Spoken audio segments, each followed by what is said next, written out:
temperatures dropping into the mid-teen category. Although these temperatures on the screen are the temperatures we're going to see in towns and cities, step out into the countryside and you can take a degree or so off of these values. So it's a bright start for many on Sunday morning, although those showers continue, although turning slightly less breezy. So any showers we do see will become increasingly slow moving as we move our way through the day. And temperatures again on Sunday around average for the time of year. Thank you for listening. Looks like things are heating up. Boxed boilers, proud sponsors of weather on GB News.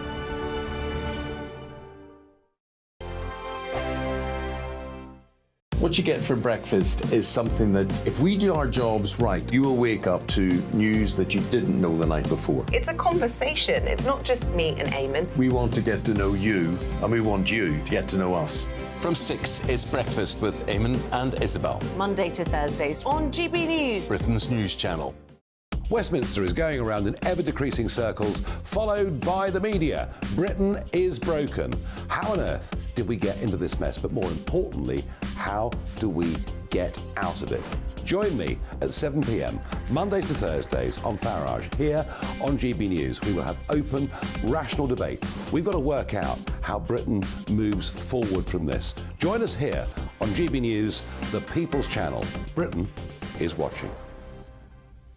When the news happens, it happens here. And really important breaking news. Breaking news this morning. On TV, radio and online, the news starts here on Britain's Newsroom. All the biggest stories and the answers that you need from across the UK and beyond. Join Britain's Newsroom from 9:30 on GB News. The People's Channel, Britain's news channel. Join me, Patrick Christie's, Monday to Friday, 3 till 6. We tackle the day's news agenda like you've never seen before. It's high tempo, high octane, the most controversial topics and the best guests. You will not be able to take your eyes and ears off it. I'm not afraid to ask the questions that you really want answered. 3 till 6 p.m, Monday to Friday on GB News, the People's Channel, Britain's news channel.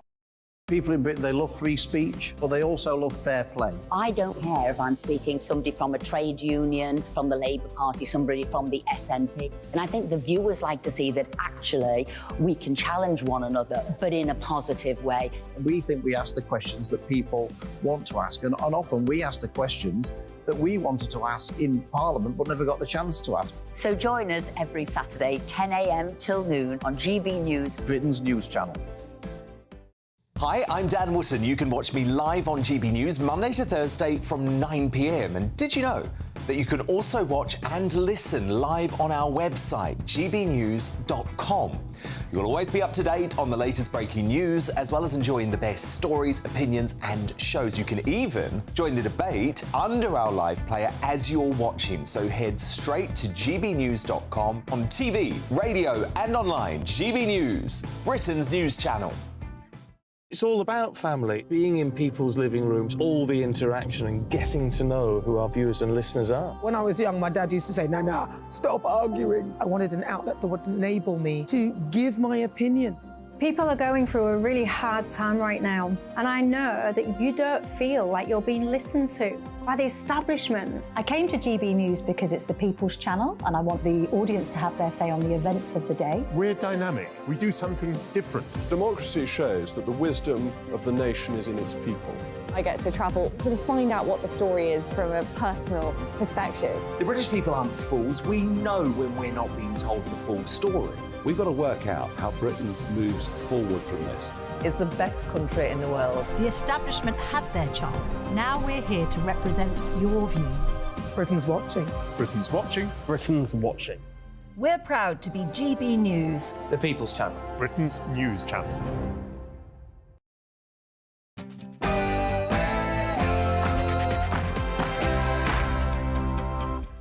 Hello and welcome to Saturday Morning Live with me, Esther and Phil here. Now, with the UK's economic growth being better than forecast and with Germany slipping into recession, we're asking, were we right to vote Brexit? Has Brexit been vindicated? And if you're not groaning about that, you might want to groan about the start of the Premier League starting. Some will be cheering, some will be groaning. I'll be groaning, he'll be cheering. That's him for the next 9 months, sat on a sofa watching sport every weekend. And we'll probably be watching Manchester City when they started their title defence with a win at Burnley last night. Harry Kane's gone to Bayern Munich today. We're going to be getting all the latest from footballing legend Harry Redknapp. And I'm slightly concerned about all of this left-wing bias in things like chatbox. Is it right? Should we be bothered? Or is it just a nonsense? We'll be speaking to somebody to clarify what is happening with the AI world and chatbox and left-wing bias. And it seems to have been yet another bad week for Harry and Meghan. Harry's lost his HRH title on the Royal About Household time, some of us website. say. And apparently, Harry and Meghan have only been seen out together 4 times in the last 8 months or so. So is there trouble at Mill? We'll be speaking to royal expert Judita De Silva.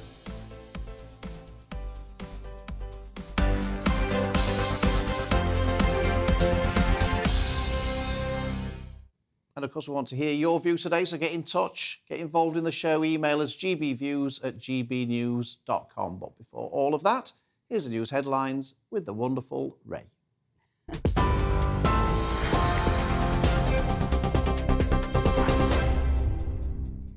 Good morning. It's 1 minute past 10. I'm Ray Addison in the GB newsroom. Our top story this hour.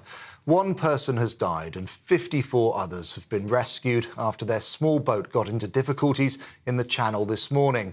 Dover Lifeboat and several French vessels have been involved in the operation about 5 miles off the French coast. Ambulances greeted the lifeboat carrying the casualties at Dover Harbour to treat a number of people on stretchers. Well, joining us now is GB News Home and Security Editor Mark White. Mark, good morning. Now, this is just more evidence of how treacherous a journey this can be. Yes, good morning. There is no doubt this is a very serious incident that unfolded in the English Channel around about 5 a.m. this morning, with multiple maritime assets heading to reports of a very significant number of migrants in the water after the small boat got into difficulty. We believe that potentially up to 80 people may have been on this boat. Certainly more than 50 were in the water. 2 British vessels, including the Dover lifeboat, responded, along with about 5 French vessels. Our Kent producer was down in Dover Harbour as the lifeboat returned to Dover, filmed exclusive pictures for us as a number of ambulances were waiting with stretchers for a number of the more seriously injured people who came off that lifeboat. We're told that 54 people were brought to Dover. Of the most seriously injured, which is believed to number 5, we're now told that 1 person has died. That has not been confirmed by the authorities, but is coming to us from GB News sources at this stage. We're still in the very early stages of this incident. It happened well in French waters, about 5 miles off the French coast near Calais, but the decision was taken because the Dover lifeboat was there and involved to zip those casualties to Dover Harbour as quickly as possible to those awaiting ambulances who dealt with them quickly at the quayside and got them off to hospital. As I say, the breaking news this morning is that sources are telling us 1 person has died, at least 5 others in a serious condition, and more than 50 people rescued from the water in this dramatic operation just after 5 o'clock this morning. Mark White there, our Home and Security Editor. Thank you very much. We'll bring you more on that story first here on GB News as we get it. Immigration officials have arrested 7 people in Northern Ireland as part of a crackdown on illegal workers. Part of the Home Office's Operation Tornado 2, it was just one of several raids across the UK. Included in the arrests was a female Chinese national at a restaurant in County Down. The second Chinese man was allowed to voluntarily return to the Republic of Ireland. The takeaway's owner now faces a fine of up to £20,000. UK spending on pothole repairs is among the most severely cut of 13 nations, according to new research. The Local Government Association says that annual expenditure fell from £4 billion in 2006 to £2 billion in 2019. Only Italy and Ireland have seen bigger percentage cuts. The LGA is now urging political parties to commit to a 10-year programme to boost funding. Mark Morell is a campaigner known as Mr Pothole. He told us the latest figures show spending has fallen further still. Up until 2019, there was we're only investing 51% of what we should have done compared to 2006. But that's even worse because that 2019 figure doesn't equate to what currently is spent is 1.36 billion. And if you include inflation, we're spending 25% of what we were in 2006 on maintaining our roads. Police are searching for a woman who went missing from a secure facility in Somerset and may pose a risk to herself or others. 43-year-old Laura Van Maal was subject to an indefinite hospital order after admitting the manslaughter of her mother in 2021. Avon and Somerset police say she threatened a member of staff with a weapon while on escorted leave. Searches are now being carried out in the Wellington area with helicopters and a specialist dog handler. Maui County have confirmed that up to 80 people have died and hundreds more are reported missing due to the wildfires engulfing the Hawaiian island. Fresh evacuations are underway as flames forge towards the town of Kaanapali. Residents from nearby islands have loaded recreational boats and jet skis to bring supplies to those in emergency shelters. Hawaii's Attorney General has announced a comprehensive review into how authorities responded to the wildfires as questions mount over whether residents were warned quickly enough. England captain Harry Kane has signed with Bayern Munich. He completed his £100 million move from Tottenham after travelling to Germany for a medical last night. The deal, which lasts until 2027, will see Kane wear the number 9 shirt. Posting on social media, the 30-year-old said he was sad to be leaving the club that he'd spent nearly 20 years of his life at. This is GB News across the UK on TV, in your car, on digital radio and on your smart speaker by saying, play GB News. Now let's get back to Esther and Phil.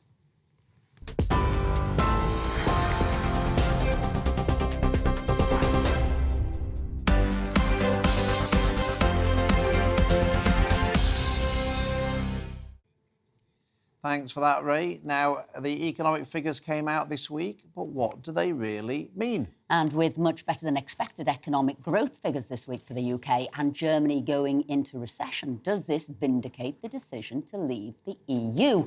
Well, joining us now is Roger Gewald to speak about these figures. Hello, morning. Good to see you. Well, you heard the question. For many people, seeing the UK doing better than expected, Germany worse than expected, they're saying, does that vindicate the vote to leave the EU? Good morning. Well, I think that's putting it a bit extreme. It's always good to have good news, especially for this government, which, has got so much bad news piled up and has failed to meet its 5 targets and all the rest going on. But it's only a monthly figure. It went up 0.5%. Over the 3 months through June, it went up 0.2%. It is predicted to reverse and go the other way later on. Yeah, I don't think you can say that it means that Brexit has been a success. It's not enough evidence. And Brexit really, of course, as even the Brexiteers who are crowing about this morning will tell you, Brexit still hasn't been fully and properly implemented. So I think that would be a bit much, but it's good news. It's great. And yeah, Germany's gone into recession. But at the end of the day, as the people's champion that I try to be, I ask myself, what does this really mean for somebody who's still stuck with their mortgage that has gone up and taken their breath away by their cost of living, by their gas and electricity prices? It doesn't really make much difference to us. It's really more an economist figure. Roger, do these numbers, I think lots of people, including you, probably including me, have been critical of the Bank of England's decisions on interest rates and the government's decisions on taxation. Do these figures vindicate the Bank of England's actions and the Chancellor's actions, or do you see this more of a dead cat bounce? Yeah, more of a dead cat bounce. I don't think they vindicate the actions at all. And when I said that what people are really worried about is cost of living and the rest, I should have added that they're also worried that the Bailey-ocerous, the thick-skinned gentleman at the Bank of England, who nobody seems to be able to get through, is going to raise interest rates even more and crush us in our daily living even more. So I don't think this resolves it at all. And I don't think that GDP, which has, by the way, increased through the production and the construction areas in the main. So, you know, that isn't really a direct reflection of consumer spending and consumer borrowing. It's the construction industry and production of goods and services. So no, I don't think it's got anything to do that would vindicate, and I can't see, as I've been saying for over a year, Philip, anything whatsoever to vindicate the interest rate rises that we've had, because they've done nothing to combat inflation, which still isn't going down, even despite the good GDP figures. Roger, thanks ever so much indeed for taking the time to join us this morning. Coming up, our panel will be reviewing the newspapers. There'll be lots of fiery debate and discussion. And of course, we want to hear what you think at GBNews.com. First, we're going to go for a break.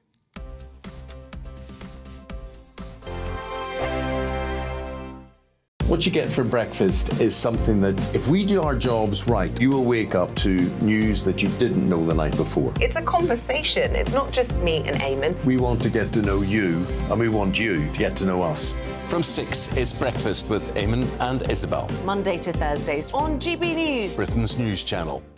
Westminster is going around in ever-decreasing circles, followed by the media. Britain is broken.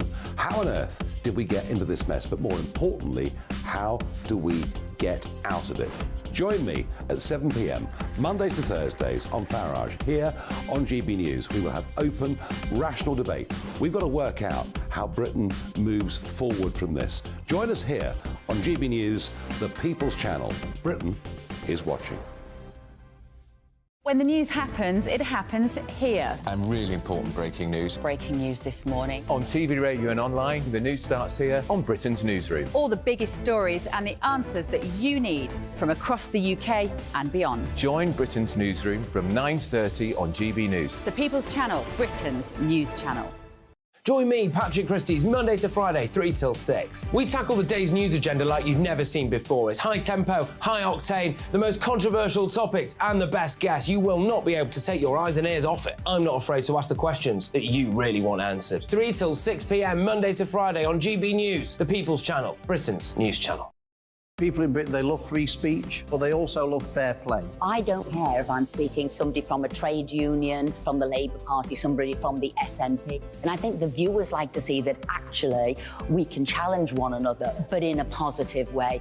We think we ask the questions that people want to ask, and often we ask the questions that we wanted to ask in Parliament but never got the chance to ask. So join us every Saturday, 10 a.m. till noon on GB News, Britain's news channel.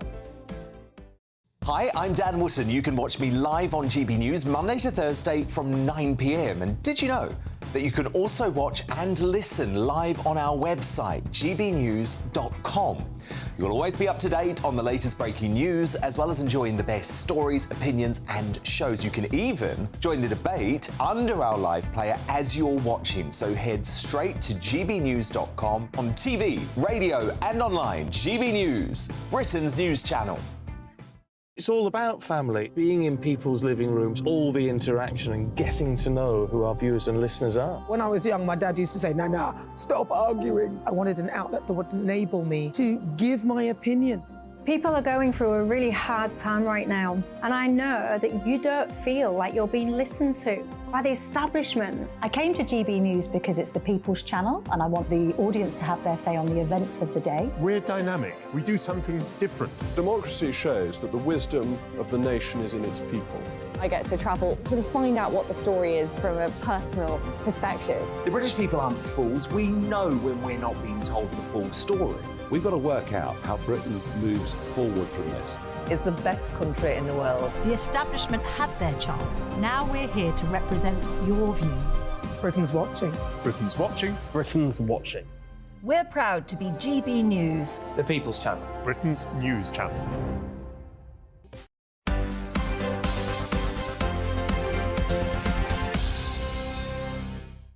Hi there, welcome back. Now to look at the top stories of the day. We're delighted to say we're joined by political consultant Alex Dean and former Labour MP Simon Danchuk, who, yes, recently got married to the beautiful Claudine in Rwanda there.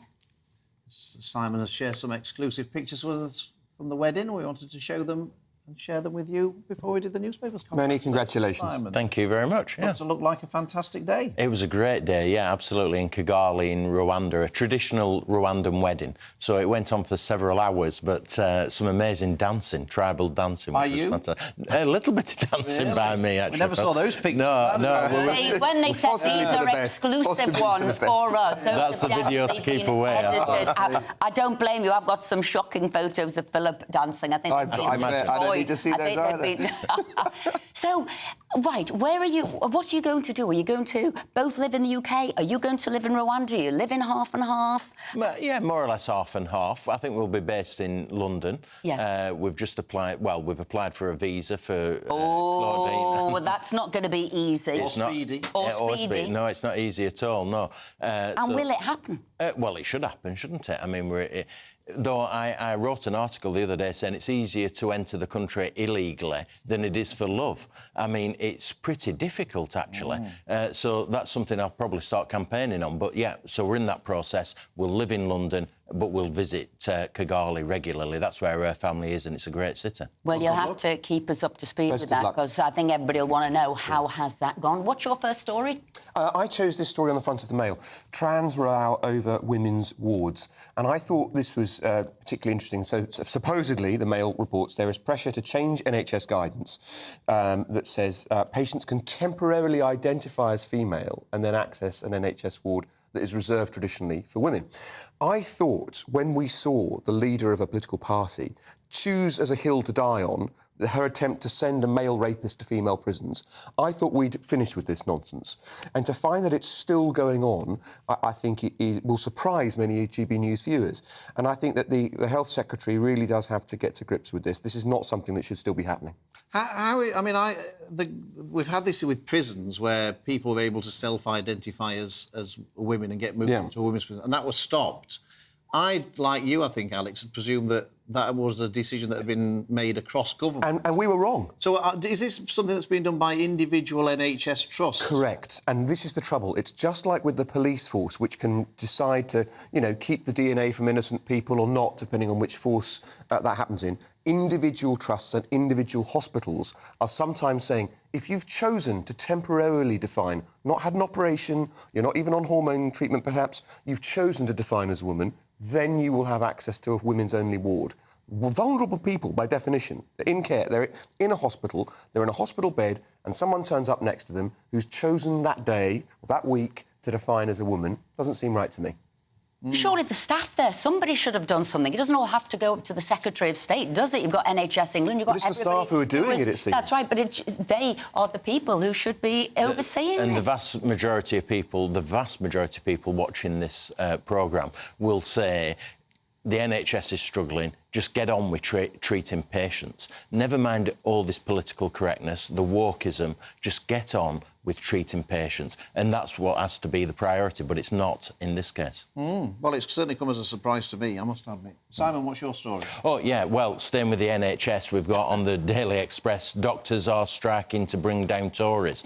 And so it's junior doctors carrying on striking, coming out again, and it's clearly shown that one of the leaders of the doctors is politically motivated, and that's a real concern. This isn't about raising wages, it's about promoting a particular political view. Simon, as somebody who's a former Labour MP, and that's the Daily Express's front cover, do you think that is true? It's about bringing down the Tories, or do you think this isn't? Do you think that isn't the case? I really do believe it's the case. You know, they've been made a reasonable offer. An independent body has said what they should receive. They've decided to reject that, even though it's an independent review of what they should be paid. They've rejected that, and it does look politically motivated. I mean, the Labour Party have said, Simon, that, you know, there were never any national strikes when Labour were in government, and therefore that if they were in government, these people wouldn't be on strike at the moment. Do you think that that's true? That if there was a Labour government,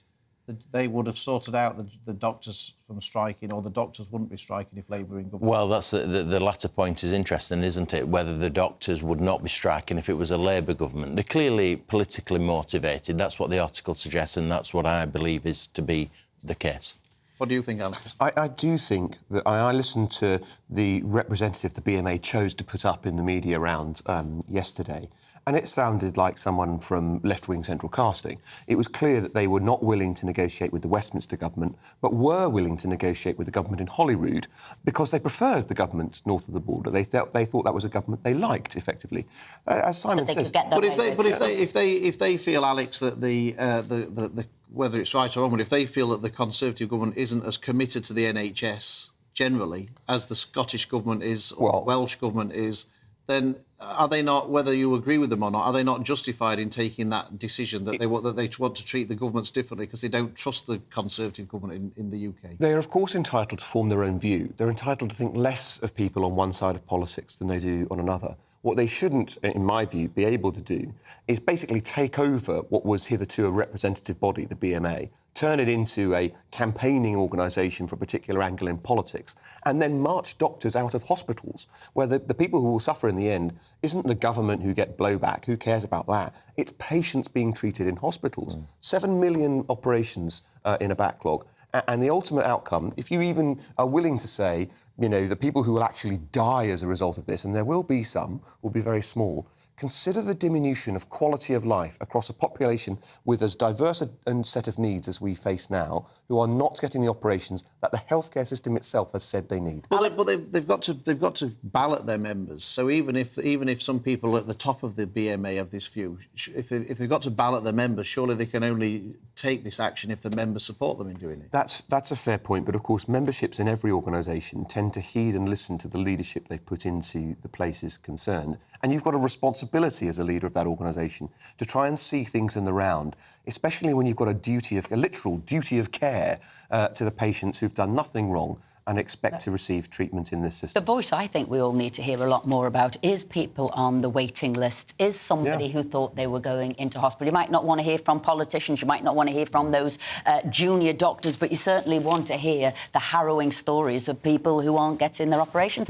I've got a totally different story, and I don't know what people's views are on this, and it's called The Dying Moments of K2 Porter.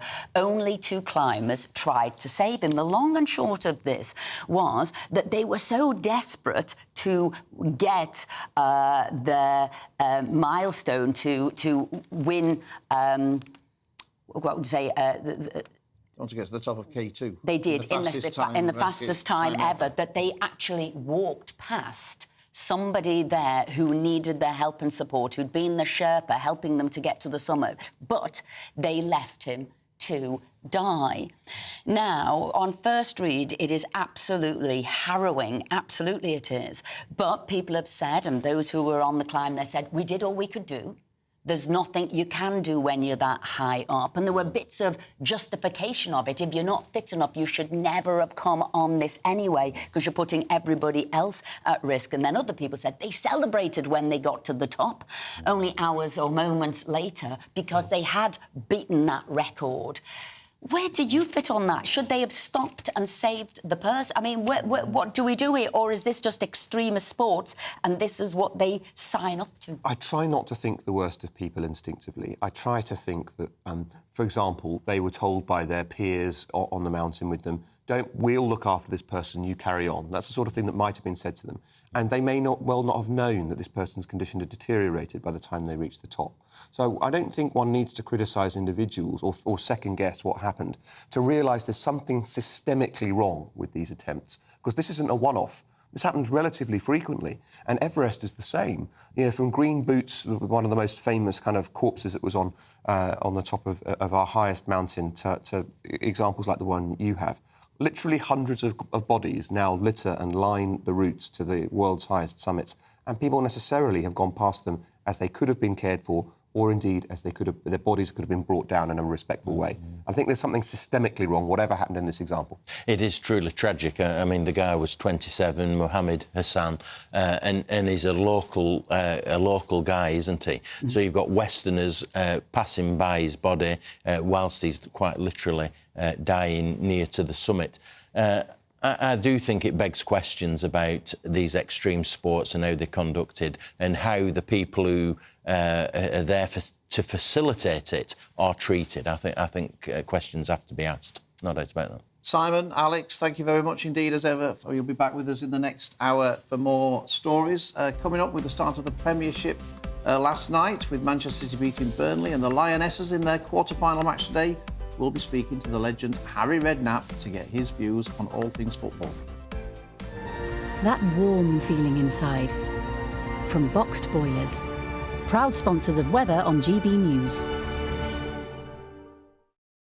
Hello, I'm Marco Patagna. Here's your latest weather update from the Met Office. We'll see a mixed bag of weather across the UK today, a mixture of sunny spells, some showers, and feeling cool in a fairly brisk southwesterly breeze too. Low pressure's anchored towards the northwest of the UK, and it sees fairly tightly packed isobars, giving those fairly breezy conditions, with showers moving in from the west and southwest. Certainly quite a few showers to contend with as we go through the afternoon towards the north and west of the UK. Some of those quite heavy and thundery, particularly across northern England, Scotland and parts of Northern Ireland as well. The showers more scattered the further south and east you go. Here we'll see more in the way of sunny spells, and temperatures climbing into the high teens towards the north, locally low 20s, more widely low 20s towards the south and southeast. 23 in the southeast is 73 in Fahrenheit. As we go through the evening into the overnight period, we'll hold on to showers, certainly for a time, but as we go through into the overnight there, the showers become more focused towards the north and northwest. Still a few heavy ones around, but again, the best of the clear spells are further south and east you go. And wherever you are, it's a pretty warm night, so temperatures generally holding up in mid-teens, 13 to 16 degrees, 16 towards the south is 61 in Fahrenheit. As for Sunday, well, it's another day of sunshine and showers, but the focus for the showers, the heaviest and most widespread showers, mainly towards the north and northeast of the UK. Again, a few heavy, potentially thundery ones around, whereas towards the southeast, plenty in the way of sunny spells, with some rain approaching the southwest later in the day. Highs around 23 Celsius, 73 Fahrenheit. That warm feeling inside. From Boxed Boilers. Proud sponsors of weather on GB News.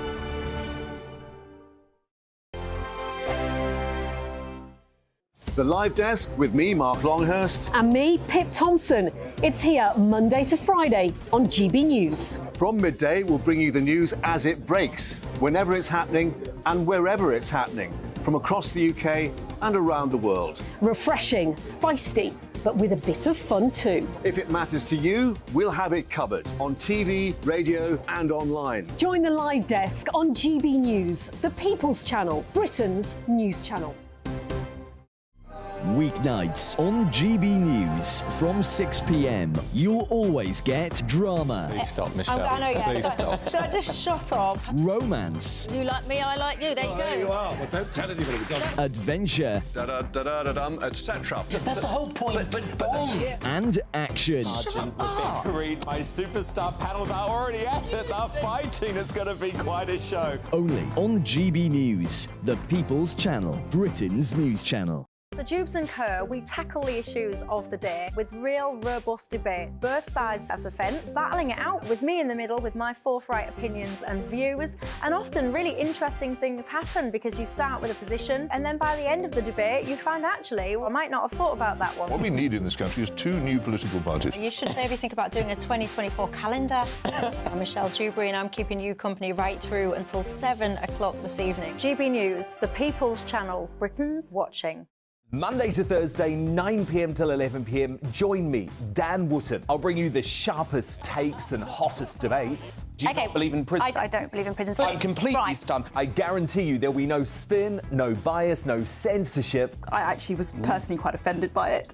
And no reason to go to bed. So I guess they've always been quite woke. That's Dan Wootton tonight on TV, radio and online. Monday to Thursday from 9 p.m. till 11 p.m. on GB News. The People's Channel, Britain's news channel. In a world of dull and predictable radio and TV shows. Oh, hi. On Mark Dolan tonight, we've got big guests. We drill into the big stories of the day. The show adds up to a brilliant listening and viewing experience. Mark Dolan Tonight is the most entertaining current affairs show ever, and that's a fact. That's Mark Dolan Tonight, Friday, Saturday and Sunday from 9. Only on GB News, Britain's news channel.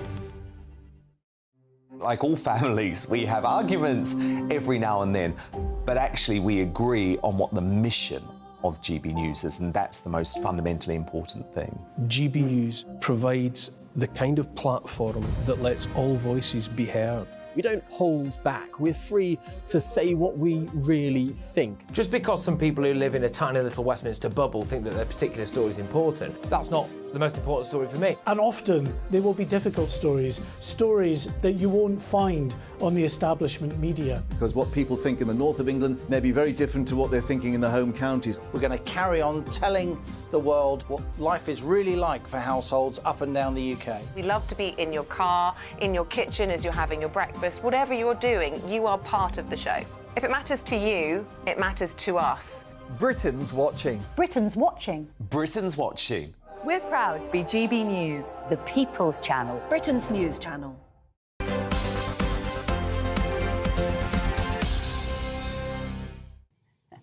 Hi there, it's 10:31. Welcome back to Saturday Morning Live with me and Phil. You've been getting in touch in your numbers. Yeah, Graham says, great panel this morning. Tell Simon to join the Tories. He's far too sensible to be part of the loony left. We will tell him that, Graham, when he gets back in. On the story, lots of comments about the strikes. Jen says the doctors vow to protect patients. It's their duty. The strikes are 100% politically motivated. And Rachel says, so the BMA will make life worse for patients because of a left-wing belief. Isn't that like debanking and obstructing the roads? Keep those views coming in. Lots of views about all sorts of things coming through. And talking about the left-wing bias, we've got another story about a left-wing bias, and that was news this week about the chat boxes having left-wing bias, in particular the Google Bard. Now, I know for me this intrigues me and it also depresses me because I'm wondering what impacts that will have long-term, because AI chat boxes are used on so many different things, in business, in software, writing speeches. So really, what is that going to mean to society if these chat boxes have a left-wing bias? Yeah, well, apparently Google Bard said that they put all of this stuff where you could answer any question from the internet, but of course most of the stuff on the internet appears to be left-wing. So to discuss what's happening and why, let's speak to comedian Nicholas DeSanto. Nicholas, thank you very much. Although I must say it's not a laughing matter, even though we've said you're a comedian, you have a very serious side as well. I mean, is it true, the standard view that, you know, most things on the internet, most things on social media is left-wing, or is it just people who are right-wing who see all the left-wing stuff and complain about it? Well, you know, thanks for having me, first of all. But Iranians have a proverb in Persian. They say, you smell from the vase whatever is in the vase. OK, so if it's jam, it smells like jam. If it's vinegar, it smells like vinegar. And this is hardly surprising because the big companies behind this AI, whether it is ChatGPT or now it's Google Bard, these are staffed predominantly with left-wing, left-leaning people, the so-called woke, in the Silicon Valley. That's the old usual big tech. So we are seeing the same trend that we used to see with mainstream media or legacy media, and then social media, and then, of course, the big tech's search engines were biased, have been accused of bias. And now the latest invention, which is AI and ChatGPT. So you're saying the people who work there have a bias in one way or another, the woke, we'll call them the woke literati, But as well as that, as Philip mentions, if they're scooping the internet for data and ideas and content, it's got the same thing. So you're saying the whole of the internet, where they're searching for it, has got a left bias. Exactly, because that personnel has trained the bots to go for the right information, and we already know what kind of right information they are going to use. So obviously, by definition, they dip into a very wide pool of information on the internet. But they have already established what kind of information is correct, what kind of information is toxic or incorrect in their opinion. Have you got examples of this? Because people could be saying we're speaking hypothetically. No, it's not. Well, this has been. There are some funny videos on the internet.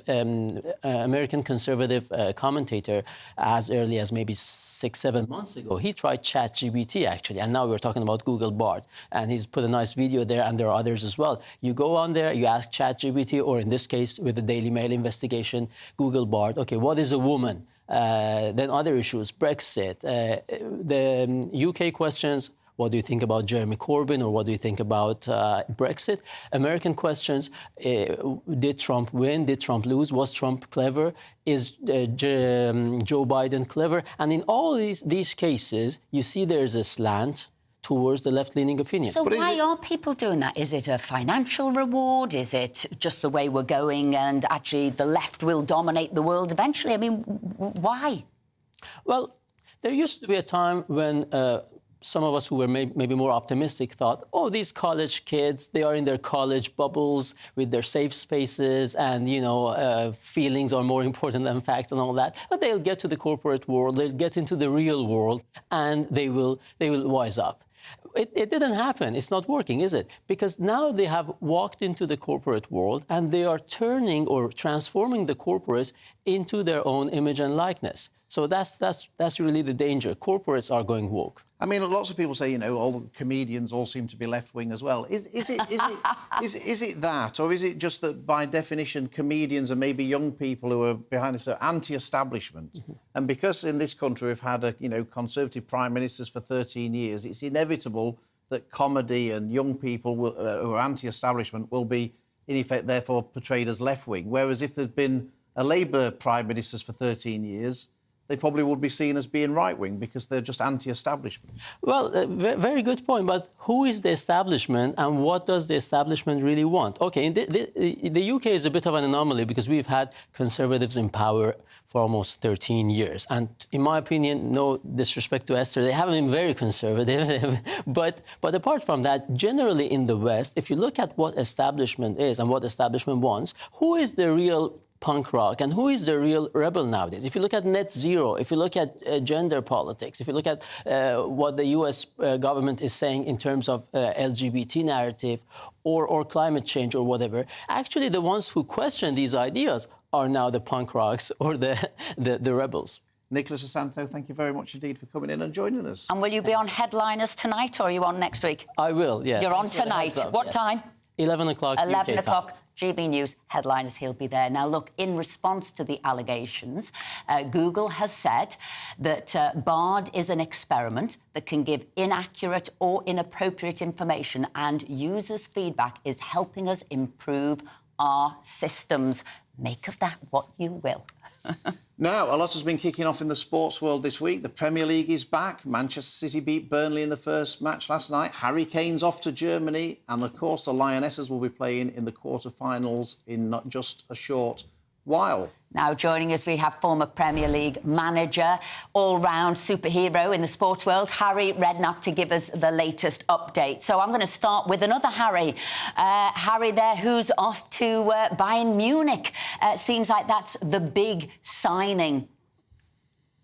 Yeah, I'm completely shocked. I really, at no stage did I ever see him going to Bayern Munich. I felt he'd either stay at Tottenham for another year and see his contract out. Or maybe Man United might come in. You know, he'd have been a great signing for Manchester United. But no, I was surprised that he decided to go to Munich. Big shock to me. I mean, Alan Shearer was keen for him to go, Harry, because Harry Kane was closing in on his number of Premier League goals record. Are you not surprised? Are you surprised that Harry Kane didn't want to sort of get legendary status by being the all-time leading Premier League goal scorer, which he almost certainly would have done if he'd stayed in the UK? I am. Yeah, I was shocked. I mean, I'm sure Alan Shearer had a party last night. He'd have been celebrating that Harry had gone. But listen, I'm not underestimating Bayern Munich. They're a fantastic football club and a team that will be challenging. Now they've got Harry Kane for the Champions League even stronger this year. They're a team that could win the Champions League next year. They'll be pushing Man City all the way. So, it's a big club, but I didn't see Germany on the agenda. His wife... They've got. You see, I have to tell you, he always does that. He's always back. He's back. Harry. Oh, here he is. We lost you for a second then, Harry. But look, Man City. You were probably watching the Man City Burnley match last night. I seem to have lost you guys. I've lost the sound. Oh, you can't hear us. Most people think that would be a blessing. To be perfectly honest, Harry, most of our viewers are probably wishing they'd lost the sound as well. Well, we'll see if he can get the sound back to him, and then we'll come back, because I'm interested in the Lionesses. Yes. Oh, if he's back. I think he's back. I think he can hear us. Are you there, Harry? Can you hear us? Sorry, now? yes. We want to ask you about the Lionesses. Obviously, it's great that they're in the quarterfinals and they're going to be kicking off very soon. I wanted to ask you about Lauren James, who was sent off for stamping an opponent, got a two-match ban. Is a two-match ban sufficient? What did you make of that? Yeah, I think it is. She put her foot on the girl. I don't know, it was a bit mischievous almost, there's no malice in her. I've watched her play. She's a fantastic player. But I think 2 matches is sufficient, really. And she's a fantastic talent. But do you think she unnecessarily lost her temper? Do you think were you trying to say it was more of an accident than a sort of an act of anger? No, it wasn't an accident. It was almost like mischievous. She gave her a little, touch with her bottom of her boot, but it wasn't like she actually put real force in, meant to hurt the girl. She made a mistake. It was wrong what she did. She deserved to get sent off. Now she deserves a suspension, but I do think 2 games is sufficient. What would you have said to her in the changing rooms? Because obviously we want to win this World Cup. That was mischievous, yes, but it could have put the title in jeopardy. What would you have said to her? I'd have probably said what Alex Ferguson said to Eric Cantona when he came through to kick the guy at Crystal Palace all them years ago. You can't be doing things like that, Eric. I'd have probably said the same to her, You can't be doing things like that. Just getting back to the start of the Premier League, Harry, obviously Man City won 3-0 last night. They haven't got Gundogan anymore. They haven't got Mahrez anymore. Kevin De Bruyne went off injured, but it didn't seem to make much difference. Do you see Man City winning the title again, or can Liverpool, Arsenal, someone else mount a serious challenge? I see serious challenges. I think Man City are the team to beat. They're fantastic. But I do see this year, I do think Arsenal again, Man United, Liverpool now made a couple of good signings. I think they're going to get severe competition this year. And I think I've got a feeling that somebody else may nick it this year. I don't know who out them teams, but I do think it's going to be a tough job to defend it again, defend the Champions League again as well. I think that somebody else could win the Premier League this season. Just finally, what about this bidding war between Liverpool and Chelsea for Caicedo that plays for Leicester? Is it really worth £115 million? Is anyone? The boy at Brighton. No, I mean, it's a defensive destroyer. Used to be out there. They were like 2 a penny. They didn't make any money. People would break the play up and just give it to somebody else who could play a bit better than them. He does break up attacks. He is a good defensive midfield player, but he doesn't score. He doesn't make goals. I think it's a fortune for him, and it looks like he wants to go to Chelsea. It seems that the bright lights of London seem to be a bigger attraction to him than Liverpool. Harry, thank you very much as ever. Thanks for joining us. We'll Nice keep in talking to you tabs guys. throughout the season with your views on how it's going. Thanks ever so much. And because our viewers knew Harry Redknapp was coming on, we put out a tweet. Who do you think will win the Premiership this season? 61% of you have said Manchester City. 14% have said Arsenal. There we go. 13% have said Liverpool. That was me. And others, no comment, or others, maybe others, and that was 12%. Anybody else in the Premiership? So thank you very much indeed for that. We'll see how it turns out. Now, civil service staff levels have soared by more than 100,000 in 7 years. To put that in perspective, that's greater than the entire regular forces of the British Army. As you'd expect, the influx of staff have also led to a soaring annual salary bill, which is now over £15 billion. But at the same time, productivity has been falling. Well, we're joined now by Tom Ryan from the Taxpayers Alliance, who did the report on these findings, and author and broadcaster Amy Nicol-Turner. Tom, let's start with you. In 2016, the country voted to leave the EU. People like me were telling the public how many laws were made by the EU. And so now that those laws have come back to the UK and are responsible for the UK, isn't it obvious and inevitable that the number of civil servants is going to have to rise in order to deal with those extra laws that are now being dealt with at home? Well, yes, I certainly think there's a justifiable increase that comes from things like Brexit, but also since then, obviously, we had the coronavirus pandemic, which justifies a pretty large increase too. However, you've got to think about the scale of the increase. As I said, it's over 100,000, 25% increase nearly. And those two events, certainly just Brexit on its own, justifies a large increase. I don't think that, especially since now the coronavirus pandemic has wound down a lot of the measures that we've placed on, we've got to wonder why aren't controls redirected to other. Tom, your line's cutting out a bit there, so we'll try and get that back a bit better, and in the meantime we'll go to Amy. Amy, what do you make of this? I mean, lots of the reasons we were told for the increase in civil service numbers was because of the COVID pandemic. Well, that's sort of been and gone now, and yet these civil servants are still in post. Shouldn't we have a bit of a shredding of the numbers of civil servants? I think if you shred the number of civil servants, all you end up doing is, rather than trim the fat, you cut corners. What's created a need for even more civil servants is Brexit. Brexit alone has called for a lot more hands on deck. When you talk about the numbers, I always feel like you just talk about numbers and you don't actually talk about the jobs that they're doing and what they're being paid and the way they're being treated.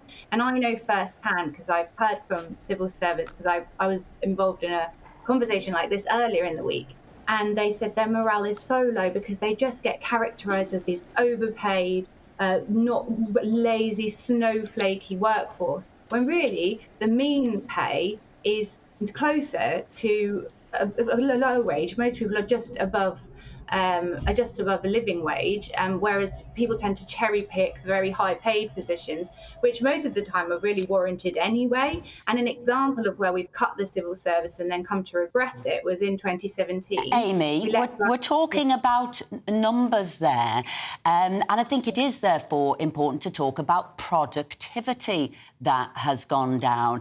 And maybe that's why they're employing more, because productivity has gone down, people are working from home, and that's aided to the productivity as well as that productivity down, numbers up, wages up. And I think that's the upset there. Do you understand that? If you were constantly referred to as things like the blob, the work-shy workforce, all this stuff, well, I think your productivity would probably go down. If you were essentially demonised by your boss the whole time, and when it was conclusively found that there was bullying of the civil service by a minister, instead of taking responsibility for that, they were blamed. Let's bring Tom in there. Let's bring Tom in there. Talking about this, Amy brings in the point about demonisation and maybe that low morale. Is that what's made productivity drop? So they've had to employ more people. Well, I think you've got to look at the average pay, which has risen by about 25% for civil servants over this period. And you've also got to ask, you mentioned productivity. Well, we've had a 25% increase in headcount, but we had a 25% increase in the number of things being done. Brexit, COVID, these are big tasks, but 100,000 is also a lot of people. We know that in 2021, the number of compliance officers was cut in half. And, so I've got to think, if the number is increasing by 100,000 and we're still not doing these very important tasks, fraud is going through the roof, can you really rely on the civil service to apportion these jobs in a productive way? Tom Ryan, Amy Nicol-Turner, thank you very much indeed, both of you, for joining us every time this you morning. take a civil servant out of office, you generally replace them with we're finished. Thanks, Amy. We want to hear from our viewers, so if you want to email Tell us what you in. think. Are there too many civil servants? Should we get rid of some? Are they working hard and we maybe need some more? Tell us what you think. gbviews@gbnews.com. Now to something completely different, and that's the royal family saga. Despite Prince Harry announcing his decision to step back from roles back in January 2020, I can't believe it was that long ago, the Duke of Sussex was still being referred to by his HRH title in his bio on the royal family's website. It would appear that the king, after years of offering Harry an olive branch, has finally got tough with him. So we're joined now by royal commentator Judita De Silva to talk about this. So people will say the king has said enough's enough. Olive branch, we reached out to him. He's not taken that at any turn in the way. Now it's time to sort of cut the titles, move on. And he will just be Harry. Do you think Harry will be happy with just being Harry now? So first of all, they've maintained the Dukedom of Sussex, so they're still referred to, and they brand themselves as the Duke and Duchess of Sussex. That's Harry and Meghan. But this is down to basically the everyday nitty-gritty of handling business of the royals, and the fact is he's no longer a senior functioning member of the royal family. So in streamlining the websites, the first thing you will do is look at the pages that get the most traction. That would be King Charles III, and that happens to now be Harry and Meghan. They've had their HRH titles removed, and also the former Prince of Wales is now King Charles III. They had to now update that. It's an ongoing process because, as I said, there's over 5,000 pages on this website. So you will look at the ones that people are clicking to, and it has to be up to date and reflects the current status quo. Sort of other things, though, isn't it? William's now going to be made Colonel-in-Chief for whatever was Harry's old regiment, something he probably would have liked to have done. Yeah. They didn't wish Meghan happy birthday as they would have done online. You can see them falling into the background, moving on. Has the king had enough? I think he has to focus on his actual duties, and constantly being drawn back into the furor of this tension within the family doesn't serve him. And the fact is, this is the way things are going forward. This is the way things are going to operate. And so they have to be deprioritized on the websites. The people who are doing the work, the functioning members, the senior royals, have to be in the forefront, and that is reflected in all the media, all the press releases, all the websites, and all the promotion. I was fascinated by them buying the film rights to this novel by Carly Fortune for, I think, for $3 million, I think it was. Yeah.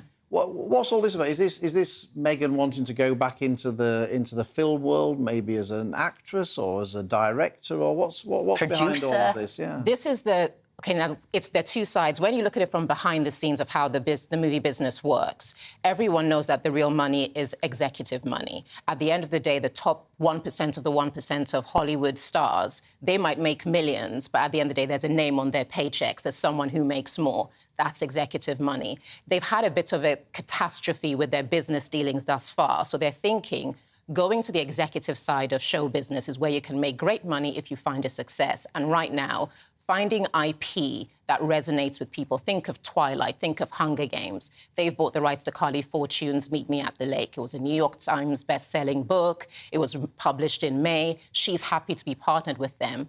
And they're probably going to look at someone like the Obamas, who they've found their way to an Oscar already, as well as another Oscar-nominated thing, first with American Factory, then Camp, both with Netflix. They're also with Netflix. They're hoping they can stay behind the scenes, make the kind of money that everyone's jealous of, and lend their platform to promote. Shrewd move, is that what you think, Judita? And who needs Spotify when you can be in charge of everything yourself? Thank you very much. My pleasure. Coming up, we'll be talking to Norman Baker, former MP, on why all the migrants housed on the Bibby Stockholm barge in Dorset have been removed. Plus, we'll be celebrating 60 years of the Great Train Robbery, or remembering it anyway, how it has kept our fascination after all these years. Looks like things are heating up. Boxed boilers, proud sponsors of weather on GB News. Hello, I'm Marco Patagna. Here's your latest weather update from the Met Office. We'll see a mixed bag of weather across the UK today, a mixture of sunny spells, some showers, and feeling cool in a fairly brisk southwesterly breeze too. Low pressure's anchored towards the northwest of the UK, and it sees fairly tightly packed isobars, giving those fairly breezy conditions, with showers moving in from the west and southwest. Certainly quite a few showers to contend with as we go through the afternoon towards the north and west of the UK. Some of those quite heavy and thundery, particularly across northern England, Scotland and parts of Northern Ireland as well. The showers more scattered the further south and east you go. Here we'll see more in the way of sunny spells, and temperatures climbing into the high teens towards the north, locally low 20s, more widely low 20s towards the south and southeast. 23 in the southeast is 73 in Fahrenheit. As we go through the evening into the overnight period, we'll hold on to showers, certainly for a time, but as we go through into the overnight there, the showers become more focused towards the north and northwest. Still a few heavy ones around, but again, the best of the clear spells are further south and east you go. And wherever you are, it's a pretty warm night, so temperatures generally holding up in mid-teens, 13 to 16 degrees, 16 towards the south is 61 in Fahrenheit. As for Sunday, well, it's another day of sunshine and showers, but the focus for the showers, the heaviest and most widespread showers, mainly towards the north and northeast of the UK. Again, a few heavy, potentially thundery ones around, whereas towards the southeast, plenty in the way of sunny spells, with some rain approaching the southwest later in the day. Highs around 23 Celsius, 73 Fahrenheit. Looks like things are heating up. Boxed boilers, proud sponsors of weather on GB News.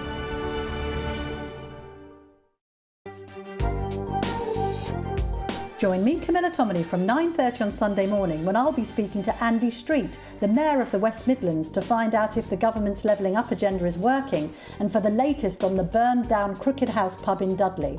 Former Northern Ireland Secretary Sean Woodward joins me to discuss the extraordinary police data breach, and I'll be talking immigration with Alexander Downer, Australia's former High Commissioner to the UK.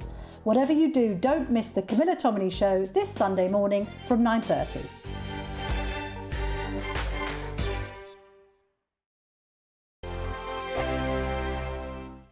What you get for breakfast is something that, if we do our jobs right, you will wake up to news that you didn't know the night before. It's a conversation. It's not just me and Eamon. We want to get to know you, and we want you to get to know us.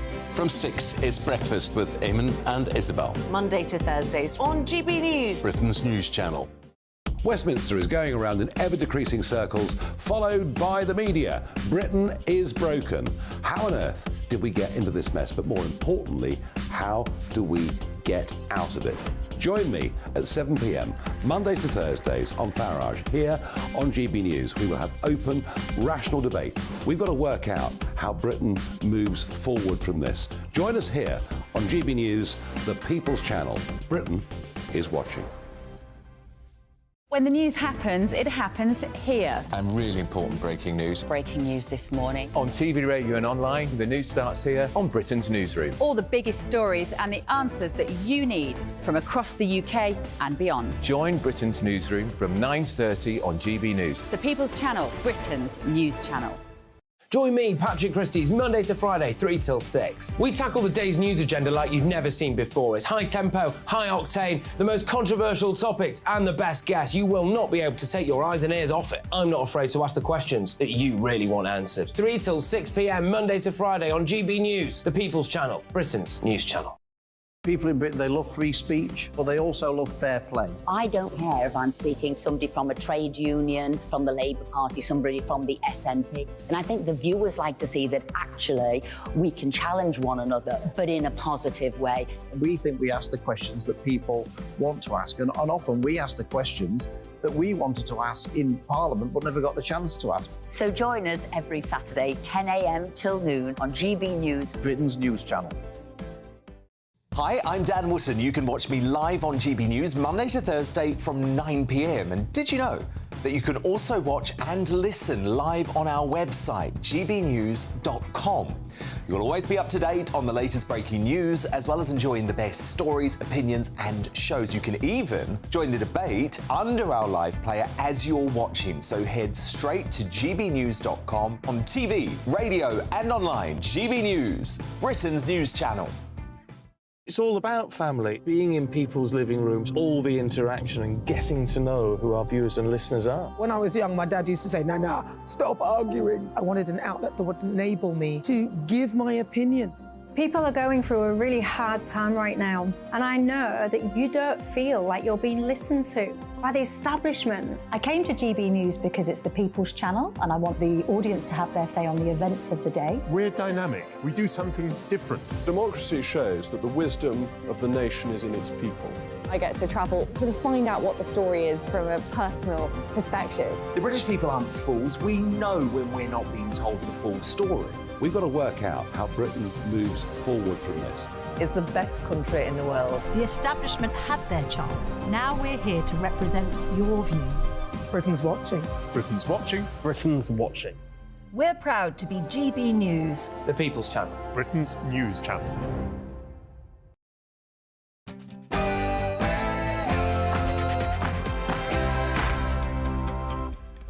Hello and welcome to Saturday Morning Live with me, Esther and Phil. Now, I tell you, there's a bit of footage that had me cracking up all week, and that is people on holiday racing to put their towels down on those loungers. We will be speaking to a psychologist later to say, are we immune from this? Would we all be doing the same thing? Is it like groupthink, group action? But I tell you, do you do it, Phil? No, I'm not energetic enough. I always thought it was the Germans who did it as well, not the British. Now it's the British lining up at 8 o'clock for a whistle to put down those towels. Now, it's been small boat week for the government, but it hasn't gone particularly well. The numbers are coming across the channel have reached over 100,000 over the last 5 years or so since the record started being kept. And also, the attempts to put these migrants on barges has also not going quite according to plan. We'll be speaking to former Lib Dem MP and Minister Norman Baker to find out what he thinks the government should be doing. And can you believe it? It's 60 years since the Great Train Robbery. We'll be speaking to the author of the Ronnie Biggs biography to say, why is it we're still so fascinated with that robbery? And it's a massive weekend of sport. We've already spoken to Harry Redknapp about all things football, but there's also rugby union going on, there's rugby league going on, there's Anthony Joshua fighting this weekend. We'll have Aidan McGee in the studio to give us the latest on all of that. And of course, the lovely Hayley Palmer to talk through everything showbiz.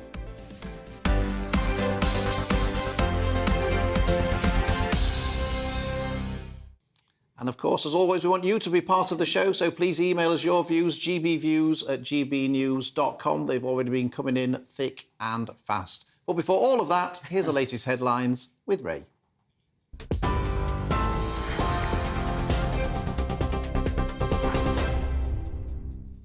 Good morning. It's 1 minute past 11. I'm Ray Addison in the GB newsroom, and our top story this hour. French maritime authorities have confirmed 1 migrant has died and 5 others are in a serious condition after their small boat got into difficulties in the Channel this morning.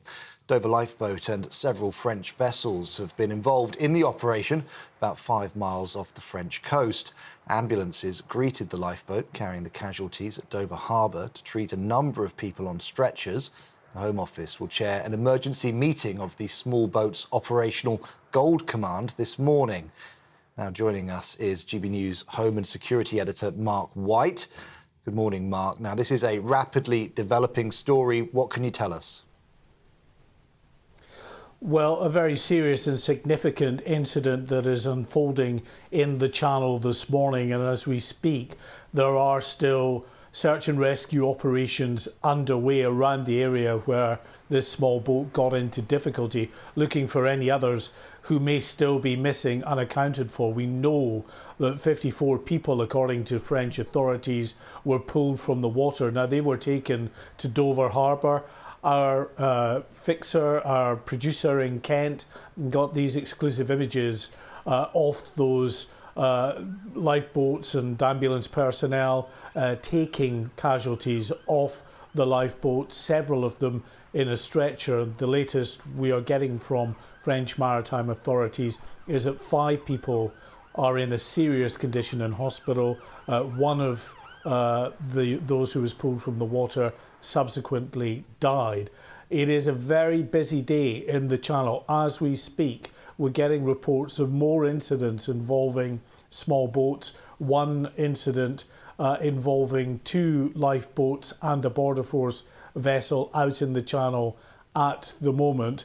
350, we believe, so far is the number of migrants who've come across the Channel this morning in small boats. And that's astonishing because actually conditions out in the Channel are pretty atrocious. Winds have been gusting at about 20 miles an hour. The waves are pretty much impassable for these small boats, but still the criminal gangs have pushed them out into the English Channel, and it's led to these very chaotic scenes. The Home Office and the Home Secretary indeed is going to chair a meeting in the coming minutes with the Small Boats Operational Gold Command as they continue to coordinate what are a number of incidents in the Channel this morning. That's our Home and Security Editor, Mark White there. Thank you very much, Mark. With more boats on the way, we'll keep you up to date here on GB News. On to other stories, and immigration officials have arrested 7 people in Northern Ireland as part of a crackdown on illegal workers. Part of the Home Office's Operation Tornado 2, it was just one of several raids across the UK. Included in the arrests was a female Chinese national at a restaurant in County Down. The second Chinese man was allowed to voluntarily return to the Republic of Ireland. The takeaway's owner now faces a fine of up to £20,000. Police are searching for a woman who went missing from a secure facility in Somerset and they say may pose a risk to herself or to others. 43-year-old Laura Van Marl was subject to an indefinite hospital order after admitting the manslaughter of her mother in 2021. Avon and Somerset police say she threatened a member of staff with a weapon while on escorted leave. Searches are now being carried out in the Wellington area with helicopters and a specialist dog handler. Maui County have confirmed that up to 80 people have died and hundreds more are reported missing due to the wildfires engulfing the Hawaiian island. Fresh evacuations are underway as flames forge towards the town of Kaanapali. Residents from nearby islands have loaded recreational boats and jet skis to bring supplies to those in emergency shelters. Hawaii's Attorney General has announced that a comprehensive review into how authorities responded to the wildfires will take place as questions mount over whether residents were warned quickly enough. And England captain Harry Kane has signed with Bayern Munich. He completed his £100 million move from Tottenham after travelling to Germany for a medical last night. The deal, which lasts until 2027, will see Harry Kane wear the number 9 shirt. Posting on social media, the 30-year-old said he was sad to be leaving the club that he'd spent nearly 20 years of his life at. Harry Redknapp is a former Tottenham manager. He says he was surprised by the move. Yeah, I was shocked. I mean, I'm sure Alan Shearer had a party last night. He'd have been celebrating that Harry had gone. But listen, I'm not underestimating Bayern Munich. They're a fantastic football club and a team that will be challenging. Now they've got Harry Kane for the Champions League even stronger this year. They're a team that could win the Champions League next year. They'll be pushing Man City all the way. So, you know, it's a big club, but I didn't see Germany on the agenda. Harry there speaking to Esther and Phil earlier on. Right, this is GB News across the UK on TV, in your car, on digital radio and on your smart speaker by saying play GB News. Now let's get back to Esther and Phil.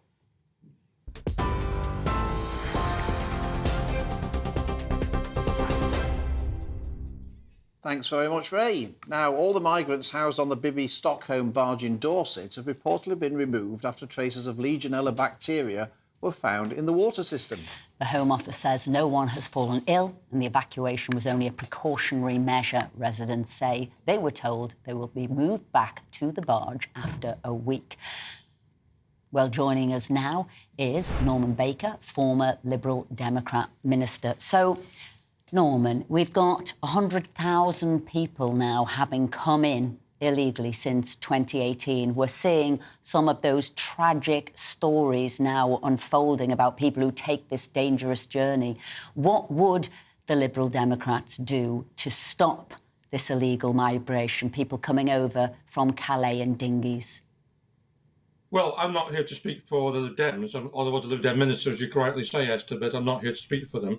I mean, my view is that the most important thing is to process applications quickly for people who arrive irregularly. It's not illegal, by the way, to arrive. It's only illegal if you then fail to leave when you've been declared not to have a valid case for being here. The Home Office is really slow at processing people. There's a huge backlog. That needs to be rectified. And if that were rectified, then that would solve much of the problems. I also believe, and this is a personal view, that when people are waiting to be processed, we ought to be considering whether they can be employed. I'd rather see people employed, giving something to the country here, paying their taxes, and rather than being a drain on the taxpayer. It's also a matter of dignity for them to be able to work. And I don't understand why successive governments have not allowed that to occur. I also have to say, that it's not a very popular view perhaps on GB News, that the situation has been made worse by Brexit, because when we were in the EU, we had an arrangement with 24 other countries to be able to return people to their own countries. That lapsed when we left the EU. We also had an agreement called the Belfast Agreement to be able to return people to other EU countries. That's also lapsed. So the government, in a sense, has scored an own goal, both this week in terms of its incompetence. Tory MPs have called it carrying up the channel. I noticed Tim Lawton's called it a farce. But more widely, the policy is in free fall with no clear answers. And Rwanda's not an answer, by the way, because the number of people who Rwanda will accept is less than surviving every day in this country.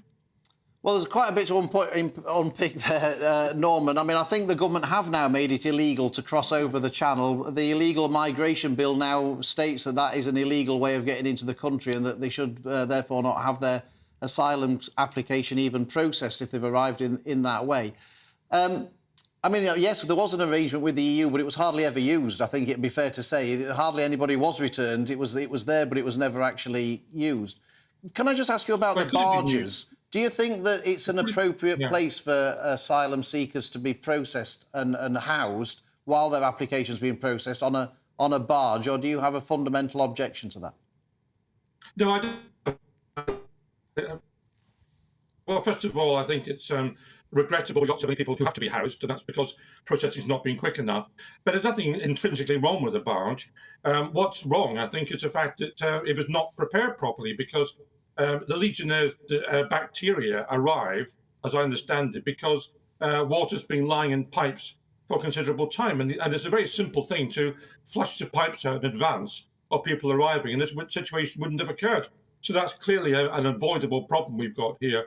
But no, I don't see anything wrong with barges per se. I mean, I expect accommodation to be satisfactory in terms of human responsibilities. And I don't see it's any worse being in a barge than being in a pretty useless hotel. And some of the hotels that migrants, and indeed others, including our own people on social security, put up in, are pretty shabby.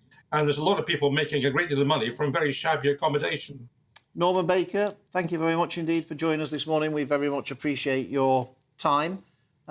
We've got back in the studio Simon Dantruk and Alex Dean to go through the stories of the week. But I think that's going to be a big question, isn't it, Alex? How did Legionella bacteria end up on that barge? What was going on? Norman was alluding to the fact that the pipes hadn't been cleaned. It'd just been water sitting stagnant. Exactly. It's very basic. Legionella doesn't survive if water is properly hot or properly cold. It's in the in-between, and water's been left in there in a tank or in the pipes for some time. But, you know, public service broadcasting as we are, one, it's not contagious. So if I've been exposed to Legionella, it doesn't bounce person to person. You can't get it from me. And two, most people exposed to Legionella don't get ill at all. Right? So this is not the most serious of things. Of course, it can have very bad outcomes and you need to clear it up. But it's easy to identify, It's easy to treat and it's very inexpensive to keep out. It's just been unhygienically maintained for a little while. Now, Simon, William, one of our viewers here, says, as a supporter of the Conservative Party, I have to say that if Labour MPs express the same good sense as Simon Danchuk, the prospect of a Labour government might not be quite so daunting. So we've got a fan there in... William, I just wanted to ask you, we heard in the news there from Ray that this terrible incident that's happened today across the Channel happened 5 miles from the French coast, I think Ray said in the news. The bit I'm struggling to understand is, if that happened 5 miles from the French coast, why have they been brought to Dover and why have they not been sent back to France? What's your I think it's a really good question. It should have been the French that was rescuing these people. They were close to the French coast. But this isn't the first time that Britain has been intervening and bringing people from the French coast into the UK. I just don't know what we're doing here. It's as though we're facilitating illegal immigration into the country. It's not like we didn't give France enough money to either look after them or... do what they should be doing anyway. Yeah, exactly right. If anyone can answer that question as to why they were brought to Dover and not returned to France, please email in. And we'll have you on the panel next week. Because I'd love to know the answer to that particular question. Simon, what's your story? Oh, big story in the newspaper. Chinese and Russian hackers break into UK Foreign Office. And this is the fact that some malware has been downloaded into the Foreign Office in 2021. And so the Chinese and the Russian agencies have been able to see what's going on in the Foreign Office. You couldn't make it up, I have to say. Now, that is a big, big issue. When I was Secretary of State of DWP, we were always concerned of people hacking into the system to take all the money, which is 200 billion as it was a year at the time. So it's not just watching what you're doing, it's potential stealing of money. Big issue that we were definitely looking at going back to 2010, but we don't seem any further advanced. And I don't think our technology is ever going to be perfect, right? People are always trying to invent new systems and methods of breaking into things. Not always for money, actually, not always for gain, sometimes for pure online vandalism. People like to be able to say that they've done something, that they're the people that broke the system that runs that bit of the UK. But you're right, going back some way, American organisations had what they euphemistically called visiting dignitary protocols, which meant when you get the delegation coming around from Beijing, don't let them anywhere near a computer to stick what they call a thumb drive, we call a USB stick in, because they'll be trying to hack the system. And this has been with us for some time. When I went on a parliamentary delegation to China in, I think, about 2008, we all had to hand in our phones at the British Embassy at reception in Beijing because they told us that the Chinese sort of hacked the phone calls by using the technology. Or you could bring something back. But what's your story? Oh, I chose one from the Telegraph. Front of the Telegraph, story about the government potentially rowing back on the requirements, on the other side, rowing back on the requirements for stripping out our boilers and putting in heat pumps. It seems to me that even if the specifics are not right, the direction of travel, which is to say there's an attitude, there's a desire to slow down on some of these targets, to say that we shouldn't be flaying ourselves mercilessly for net zero whilst our neighbours start pushing away their targets. I think that's got to be right.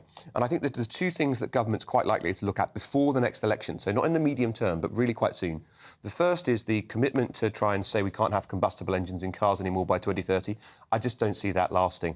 When the Germans and the French aren't going to do it anymore, why should we be sticking to that timetable? And the second one, so many Conservative voters in rural areas are being told they're going to have to pay extraordinary amounts of money to pull out their boilers, which are perfectly serviceable and working well, and install heat pumps, which often don't work when it's too cold. Instead, I think we're going to have to adopt a more pragmatic position on it. Not one, because it's right, and two, because it's electorally rewarding. What's your view, Simon, about this? I mean, is it popular? I mean, I've always told that it was popular, the policy to get to net zero. And, of course, people say, well, if you want other countries to do something, you've got to take the lead. And the UK took advantage of the Industrial Revolution for so many years, and now it's got to set the agenda on getting to net zero. No, I think the people of Uxbridge in the by-election did everybody a great favour by voting the way that they did, and they put a marker down to say that ULEZ, as an example of green taxes, should be restricted. And I think that's the general feeling in the country. We're approaching this far too quickly, and draconian measures just do not work and won't be popular. And when you're talking about it in the abstract, all's well and good, good in the Westminster bubble, but when it's 2 years away, 3 years away, and people are having to pay for it and say we cannot, and it'll cost £1 trillion in totality, we've said no. What have you got, Phil? Now, page 24 of The Sun today, this is a good one. I bet you've heard some excuses in your time about why the train's delayed. We've had the wrong kind of snow, haven't we? We've had leaves on the line, all this kind of stuff. I bet you've never heard this one before, and I would very much like to hear people's best excuse they've ever heard for a train being delayed, but I still reckon you'll be going some to beat this one. A train was delayed by 30 minutes when the driver caught his ticket inspector having sex in his cab and he refused to start his journey. He claimed that the pair had soiled the control panel and didn't want to touch it and refused to let the train leave until it had had a deep clean. Only Philip could find this story in a newspaper. Alex, can you control yourself here? The driver apparently is in the clear, but the ticket inspector's facing disciplinary action over the incident. Alex is cracked up here. He doesn't know what to say. Or is this an excuse not to answer the question? I just think it's just, what I love is the driver getting the hump. I'm not driving this train now. I think you got the right word, the hump. I'm going to say, I think it was the ticket inspector getting the hump, but the driver was... I have to say, I'm shocked, Simon. Well, yeah, no, absolutely. It's out of order, of a Saturday here, isn't it? Absolutely. What line was it? That's what I want to know. You don't get sex line, I think. You don't even get this in first class or standard premium on the West Coast. On the banter, yeah. Apparently, this was in Spain, from Tortosa to Barcelona. So if you fancy seeing if you have a repeat, then there you go. That's the place. That's the place to go. There you go. It all happens on GB News. Page 24 of The Sun standards are usually this high. But, Phil, you always manage to bring them down. I, for one, welcome it. Alex has never had such a laugh. So that was the story. Train delayed because who was having sex, Phil? It was the ticket inspector. Ticket inspector. He was inspecting something, but I think he was... Could have got away with not showing tickets that day, couldn't you? You could have got a free train fare. You have to be very thorough in those inspections. Exactly. Anyway, Alex, Simon, thank you very much, as ever. I should also say, Kate contacted me now from our first hour to say, Philip, please do not use the term dead cat bounce. It is really offensive. To what? Cats? Well, I presume it must be to cats. How many complaints do you get? Kate, I wasn't aware it was an offensive term. I thought it was a well-used term. It is. But if any cats were offended by that, then I apologise to them and to you as well, Kate. Anyway, coming up, does Big Pharma have too big a say and are GPs too quick to prescribe medicines? We'll be speaking to Dr David Lloyd and Davinia Taylor shortly. You're watching GB News, the People's Channel. A brighter outlook with Boxed Solar. Proud sponsors of weather on GB News. Hello, I'm Marco Patagna. Here's your latest weather update from the Met Office. We'll see a mixed bag of weather across the UK today, a mixture of sunny spells, some showers, and feeling cool in a fairly brisk southwesterly breeze too. Low pressure's anchored towards the northwest of the UK and it sees fairly tightly packed isobars, giving those fairly breezy conditions with showers moving in from the west and southwest. Certainly quite a few showers to contend with as we go through the afternoon towards the north and west of the UK. Some of those quite heavy and thundery, particularly across northern England, Scotland and parts of Northern Ireland as well. The showers more scattered the further south and east you go. Here we'll see more in the way of sunny spells. And temperatures climbing into the high teens towards the north, locally low 20s, more widely low 20s towards the south and southeast. 23 in the southeast is 73 in Fahrenheit. As we go through the evening into the overnight period, we'll hold on to showers, certainly for a time, but as we go through into the overnight there, the showers become more focused towards the north and northwest. Still a few heavy ones around, but again, the best of the clear spells are further south and east you go. And wherever you are, it's a pretty warm night, so temperatures generally holding up in mid-teens, 13 to 16 degrees, 16 towards the south is 61 in Fahrenheit. As for Sunday, well, it's another day of sunshine and showers, but the focus for the showers, the heaviest and most widespread showers, mainly towards the north and northeast of the UK. Again, a few heavy, potentially thundery ones around, whereas towards the southeast, plenty in the way of sunny spells, with some rain approaching the southwest later in the day. Highs around 23 Celsius, 73 Fahrenheit. A brighter outlook with Boxed Solar. Proud sponsors of weather on GB News.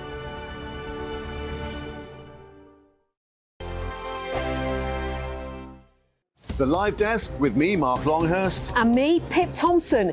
It's here Monday to Friday on GB News. From midday, we'll bring you the news as it breaks, whenever it's happening and wherever it's happening.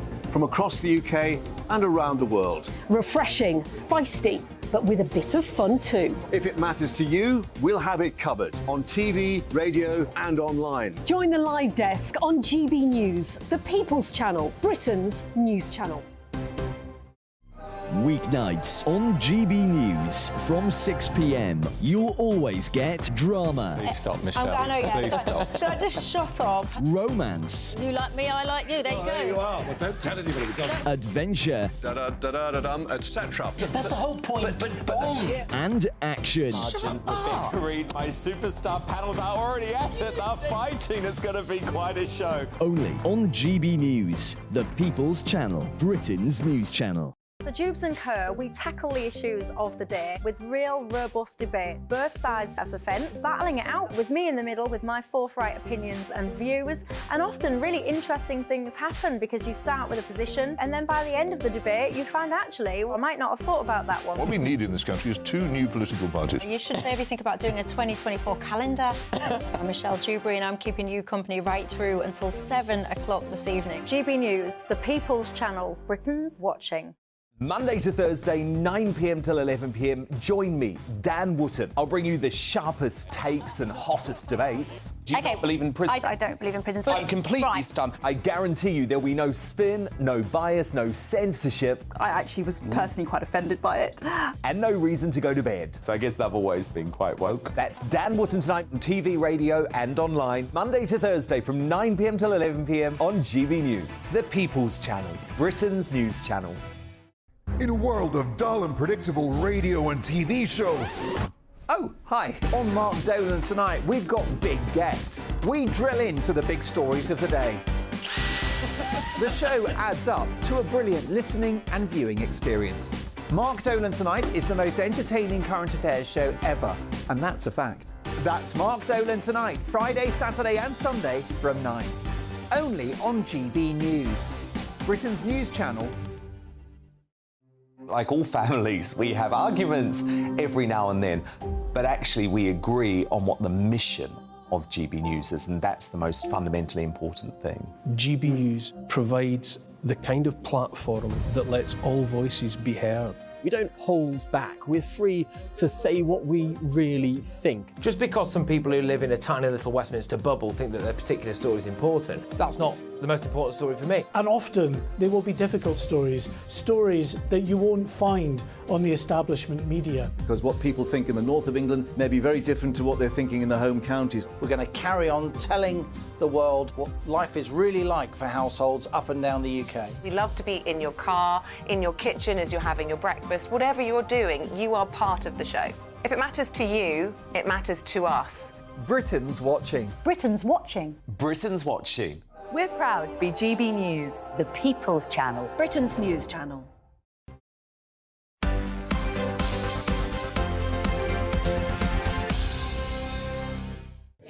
Welcome back, it's 11:26. Now, after a 5-year study, the manufacturers of a weight loss jab have found that the drug could reduce major cardiovascular events by 20% in overweight or obese people. But are we too quick to medicate? It might help you to get thin, but is it the right way to go forward as a nation? Are we, I don't know, dictated to by Big Pharma? Oh, and now joined by Dr. David Lloyd and Hollyoaks star, author and wellbeing guru, Davinia Taylor. Thank you both for joining us. David, if we can start with you, what's your view? Are GPs too quick to just hand out some pills and tablets to people instead of telling people they need to change their lifestyle? I think the answer to that is yes and no. I hate to say this, I'm on the fence here, because there's no doubt at all that the new wonder drugs, Ozempic and Wegovy, are amazingly successful at getting people to lose weight. They lose weight quickly, they lose weight efficiently. And if you look at the costs that obesity and the side effects of obesity, like diabetes, although our diabetes is not necessarily totally linked to obesity, but those two conditions amount to a huge amount of disease in this country. And so if we could get the weight of the country down, so to speak, we would save money in the end. So yes, I agree with you, lifestyle is great, but it is jolly difficult to lose the weight sometimes if you are very, very, very overweight. And so gastric bypasses, and Ozempic are one of the ways that you can go forward. And Ozempic is as good as a bypass. So, you know, the People are advances concerned, in though. we've got are actually making a difference. People are concerned, though, with the over-medication, so whether that's statins that people will be on forever, if it is this weight loss, people talk about actually you're going to be on those weight loss injections forever, because when you come off, you put the weight back on. But Davinia, how about you? What do you think? Is this just sort of treating some of the side effects, but not actually going to the real cause of why maybe you're overweight? Yeah, because for me, I lost 4 stone in a few months by getting ahead of the craving for what I think is bigger than the pandemic, really. It's an addiction to refined carbohydrates. And I'm not just talking about sugar, I'm talking about bread. It's highly, highly addictive. And once you start, you can't stop. So what I did, I replaced my normal sort of like eating habits like granola and whole grain bread. I replaced that with fat and protein in the morning, and I started shredding the weight because I wasn't spiking my insulin all the time, causing cravings. Davinia, we're just looking at a picture of you here. I could hardly recognise that picture on the left, as it were. You're sort of double the size, if you don't mind me saying, of you now. Yeah. Well, I'm completely inflamed there. It wasn't just fat, it was water, and the fact I was constantly feeding myself. I didn't activate what Ozempic does. It activates the GLP-1 receptor, which regulates your insulin, and it also moderates your appetite. I wasn't doing that naturally. I mean, you can do it with things like a herb called berberine, you can do it with an oil called MCT oil, which creates ketones in the body, and it gets into your brain, and it stops you seeking glucose as an energy fuel. You're actually burning fat. So just a quick answer, So- Davinia. Would you have taken these jabs? Would you have gone for medication over willpower? I'd have done anything. I was so depressed, not because I was overweight, because I didn't feel like I was overweight because it crept up so slowly. I was deemed normal in British society. I was just so tired and constantly hungry. So, David, are we taking, are Big Pharma taking advantage of people here? Davinia would have taken anything. And are Big Pharma and GPs too quick to prescribe, taking advantage of the fact that they would take anything rather than looking at the lifestyle? Just to correct you there, GPs can't prescribe semaglutide to people with just a weight problem. We can give it to diabetics. The only people in the NHS that can prescribe Ozempic are the obesity clinics, so the weight loss clinics at the hospital. So I'm afraid, no, we're not too quick to prescribe these drugs because we can't. But I think you can level enormous criticism at Big Pharma for lots of different things. The fact that they spend an awful lot of researching Me Too drugs so that they can cash in on drugs that people do live forever. And you're absolutely right in your last bit. You can only take semaglutide for 2 years under the present rules. But on the other hand, you've got to look at the amazing advances that they've made. And you again mentioned statins. But if we were to give a statin to every male over the age of 55 in this country, we would extend the life expectancy of them by several years. So I think Davinia wants to come in there. It's been a huge exaggeration over the usefulness of statins. It's like something like 5%. It's only beneficial. And in fact, the American Heart Association said that cholesterol, dietary cholesterol, is no longer a molecule of concern for overconsumption. Without cholesterol, I get depressed. It's a hormone transporter. I literally have a high cholesterol diet and I run marathons. I mean, come on. When I was on a low cholesterol diet, I couldn't get out of bed. Cholesterol was not an important cause of heart disease. But anyway, look, this is the debate that the country is having. Thank you very much for joining us today. It is, are we too quick to take a tablet? And should we have taken a little bit longer to get to the root cause when you're talking about these fat jabs and other kinds of... It's a good debate. Let us know what you think. GBviews at gbnews.com. Now, coming up, your latest showbiz and sports on Saturday morning with our favourites, Aidan McGee and Hayley Palmer. Well, you certainly won't want to miss that. We'll be back in just a moment. But first, here's the latest headlines with Ray.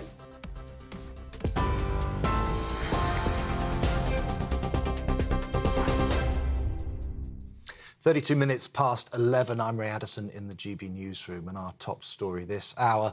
French maritime authorities have confirmed that 6 migrants have died and 5 others are in a serious condition after their small boat got into difficulties in the Channel this morning.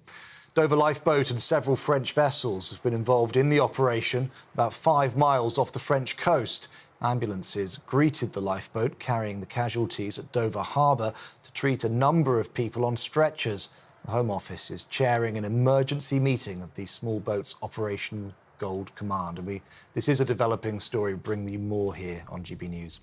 Maui County have confirmed that up to 80 people have died and hundreds more are reported missing due to the wildfires engulfing the Hawaiian island. Fresh evacuations are underway as flames forge towards the town of Kaanapali. Residents from nearby islands have loaded recreational boats and jet skis to bring supplies to those in emergency shelters. And England captain Harry Kane has signed with Bayern Munich. He completed his £100 million move from Tottenham after travelling to Germany for a medical last night.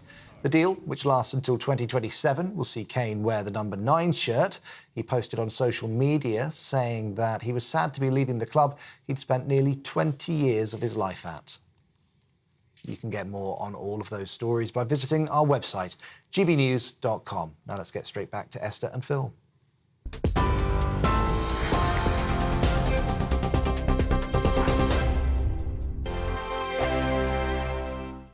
What you get for breakfast is something that, if we do our jobs right, you will wake up to news that you didn't know the night before. It's a conversation. It's not just me and Eamon. We want to get to know you, and we want you to get to know us. From 6, it's Breakfast with Eamon and Isabel. Monday to Thursdays on GB News, Britain's news channel. Westminster is going around in ever-decreasing circles, followed by the media. Britain is broken. How on earth did we get into this mess? But more importantly, how do we get out of it? Join me at 7 p.m, Monday to Thursdays on Farage, here on GB News. We will have open, rational debate. We've got to work out how Britain moves forward from this. Join us here on GB News, the People's Channel. Britain is watching. When the news happens, it happens here. And really important breaking news. Breaking news this morning. On TV, radio and online, the news starts here on Britain's Newsroom. All the biggest stories and the answers that you need from across the UK and beyond. Join Britain's Newsroom from 9:30 on GB News. The People's Channel, Britain's news channel. Join me, Patrick Christie's, Monday to Friday, 3 till 6. We tackle the day's news agenda like you've never seen before. It's high tempo, high octane, the most controversial topics and the best guests. You will not be able to take your eyes and ears off it. I'm not afraid to ask the questions that you really want answered. 3 till 6 p.m, Monday to Friday on GB News, the People's Channel, Britain's news channel. People in Britain, they love free speech, but they also love fair play. I don't care if I'm speaking somebody from a trade union, from the Labour Party, somebody from the SNP. And I think the viewers like to see that actually we can challenge one another, but in a positive way. We think we ask the questions that people want to ask, and often we ask the questions that we wanted to ask in Parliament but never got the chance to ask. So join us every Saturday, 10 a.m. till noon on GB News, Britain's news channel. Hi, I'm Dan Wootton. You can watch me live on GB News Monday to Thursday from 9 p.m. And did you know that you can also watch and listen live on our website, gbnews.com?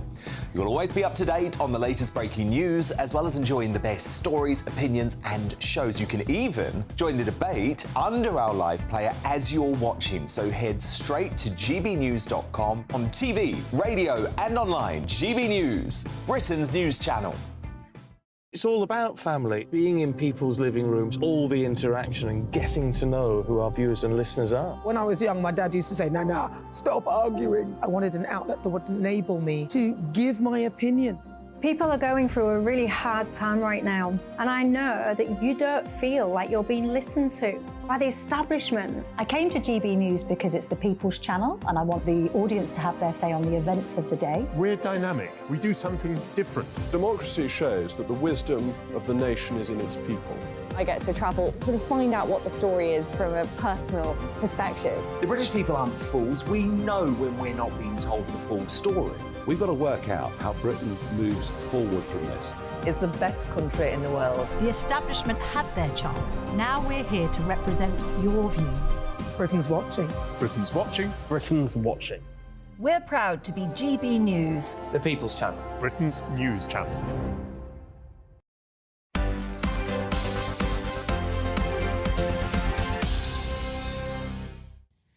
Welcome back. It's Esther and Phil here. The time now is 11:37, but we've got lots of views coming in. We'll only have to be able to do one or two of each of them, Phil. Yes, on the civil service, lots of views about the civil service. Debbie says, I agree for the first time with Amy. We as civil servants earn a poor wage outside London. AO grades are under £23,000, in fact, and there's been no extra staff where we are in Kent for the last 12 years. Michael says, in contrast, I have first-hand knowledge of this blob. They're the laziest part of the country's workforce, and if it was ever exposed, what they did, it would cause waves. You were causing waves with your story about the train and the sex that was going on the train. Yes, indeed. It was. I did actually give you a challenge to say, have you got a better reason for your train being delayed than that one in Spain? And actually, I think Fiona might be... she's certainly given it a go. She said, your sex on the train story made me laugh. I commuted to London for a few years, and my best delays were due to a dancing naked man on the line. Could have been that ticket inspector. Well, indeed, it could be the same person. And a llama on the line. So, Fiona, I think you had some good ones there. Don't be alarmed. Yeah. And the weight loss story we've just done about Big Pharma giving tablets to everybody, it seems, and is this right? Kathy here says, my daughter, who is type 2 diabetes, can't get her Ozempic drugs, and that's because they are all being used for weight loss. So somebody in need is going to people for the weight loss there. Mm. Anyway, keep those views coming in. We love reading them. Anyway, in the early hours of the 8th of August, 1963, a gang of 15 men committed the most unique and audacious robbery Britain had ever seen, holding up the Glasgow to Euston mail train. The gang got away with £2.6 million, equivalent to about £45 million in today's money. The robbery and subsequent investigation captured the imagination of the British public, and interest remains high. Well, joining us now is Chris Pickard, author of Ronnie Biggs's autobiography. Chris, thanks ever so much for joining us. And the book's, the first thing that astonished me was that they didn't realise how much money was on that train. Is that true? It's true, yeah. I mean, because the man behind it, Bruce Reynolds, he went from crime to crime. He was the Prince of Thieves. So he'd get lots of tip-offs about jobs to do.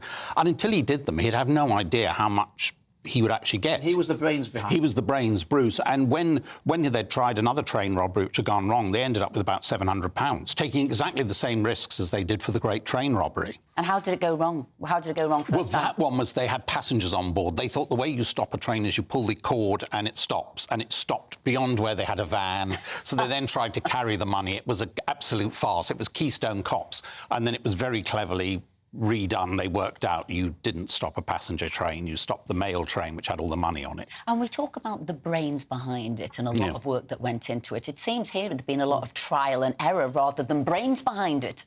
Yeah, I mean, it's trial and error. I mean, Bruce's gang, the biggest one they'd done before that was they did London Airport and they stole BOAC, the equivalent of British Airways, payroll. That was a very dramatic crime in November '62. And when they heard about all this money travelling with no guards, I mean, there were 80 people on the train, but they were all post office sorters and people like that. So all this, and it was daily. It happened every day. We had trains going. The mail went from London to Glasgow, and then the one came Glasgow to London. So every night that train went with different sums of money. But they had the tip-off after an August bank holiday that if they stopped it, it would have a lot more money. But Bruce admits, as they saw the number of bags coming out, he just thought, we're in trouble now. Why do you think we're still so fascinated by it? I mean, do you think that even though, we're all against crime and everything, that people have some kind of admiration for what they did? It was seen as a bit of a cheeky crime. It was also probably, I mean, it's terrible to say a gentleman's crime, but it was the last, there were no guns involved, there were no knives. It had a bit of glamour to it. And this was, 63 was the start of the swinging 60s. That was the year of Beatlemania. It was the year the Rolling Stones launched their first single. So the country was changing. And on Saturdays, a lot of kids and people went and saw Westerns at the cinemas. So the fact we had our own great train robbery, it just caught in those grey days of the early 60s. It was a movie that was happening live in the country. It was. And the funny thing was... were they movie stars to them? Yes, they became it because of the fact that some of them were on the run, including Bruce and Buster Edwards. They weren't caught till much later. They were always in the news. There was always something happening. So when the trial started in '64, only 9 of the 16 at the track were actually in the court. The government at the time was trying to pretend they got everybody, but the public were too smart. They already knew of this Bruce Reynolds and this Buster Edwards and said, well, they're not there. How did Ronnie Biggs escape and get away with it for so long? Well, Ron was captured initially, and he was the odd man out because two gangs did the Great Train robbery, and he was there because he knew Bruce, and I won't bore you with the reasons for that. But he was captured, did 30 years in prison, was sentenced to 30 years and was put in Wandsworth. And all the prisoners there thought it was an outrage, because murderers at the time were getting 10 years. So that everybody in the prisons were going, you've got to escape, it's not fair. And interestingly, in the 60s, Ron would tell me, it wasn't a question of if you could escape, just when. And when he went over the wall at Wandsworth, rope ladder, just as you see in the movies, they managed to park a removal truck next to the wall of Wandsworth and throw a rope ladder over. And Ron went over the wall. They discovered there was no alarm from Wandsworth to the police. Wandsworth prison had to dial 999 to say they'd lost Ron. Well, look, you're going to have to read that. And when you say... Robber, my autobiography, I hope people will buy it. It's a fantastic story. And Chris, thank you very much for coming in and sharing it with us today. Absolute pleasure. And when you talk about audacious, just to throw a ladder over a wall, I mean, the whole thing actually was. I can see why the country was gripped, and I'm gripped with this. We'll start with this, and they're off. Yes. This is the funniest footage I've seen of holiday makers racing to get the sunbed at a resort in Tenerife. And I guess one thing, none of us are immune from doing it. Look at them just legging it round there. It's as if they've come straight out of the breakfast buffet room, a whistle's gone, and it's like an Olympic sport. Each year, the sunbed wars break out at resorts where the demand for loungers outstrips the supply. In a bid to stop nighttime guerrilla tactics, some hotels will now remove any towels placed on deck chairs before a certain time. And that obviously was the time that they all got running there. But joining us now is behavioural psychologist Joe Hemmings. Joe, I don't know if you get as much pleasure as me from watching that. I think it is fantastic. It's like a Monty Python sketch. I think you're watching it to Benny Hill music. And what I'm saying is, are any of us immune? I mean, if you're there on holiday and you think, oh, my goodness, they're going to get the lounger, I'm not going to get the lounger, do we all follow suit and start running with our towels? I think we do, and I think actually seeing footage like this, which looks like it's all speeded up, I don't think it is. It's the scarcity value. So the minute you see something like this, you think, gosh, you know, we have a different attitude to things that are abundant. So if there are lots of chairs for everybody, it would all be fine. But there aren't. And basically, there are not enough chairs for the people staying in the hotel. We're creatures of habit. If you've got kids, you want to be at the front of the pool, so you keep an eye on them. And if the only way you're going to guarantee that on your precious holiday is to bust through when the gates are open, probably for the same chairs that you want every day, this is the net effect of it. I mean, I would say to people, you know, before you book a holiday, check to see if there's a sun lounger for everybody or every room. Because otherwise, people are going to end up disappointed. And it is about location, isn't it? Location, location, location. You want to be in the sun, you want to be by the pool, you want to be by the sea. But is this selfish? Will they remain on those beds throughout, or are they just holding them? Because I've seen that, you know, beds for hours and hours left, i.e. it's too hot or whatever, they're doing other things, and yet they've bagsied the bed for hours. I know there's a lot of debate about the protocol of this. And I've also heard about people, you know, I think you're going for lunch and you leave it for an hour, it's fine. If you plonk it down in the morning at whatever time, then you go out for the day, you're not intending to use it to 4 o'clock. And then someone grabs your towels, and I've heard people chucking them in the pool or just moving them. You know, you can't get it. If you desperately want a sunbed and you're sitting somewhere at the back looking a pair or 3 or 4 sunbeds in the sun, unused, for hours on end on your precious holiday where you're entitled to that chair as well. Yeah, I can see, like, oh my gosh, that is one packed beach. No, I just wondered, is there something in the psychology of following the crowd that sometimes you don't even know why you're doing it, but everyone else is doing it, so you think you should be doing it too? I mean, sometimes you see crowds gather, don't you, at places, and everyone starts gathering too. They've got no idea why they're gathering. Is there something in the psychology of just following the crowd, even though you don't really know why you're doing it?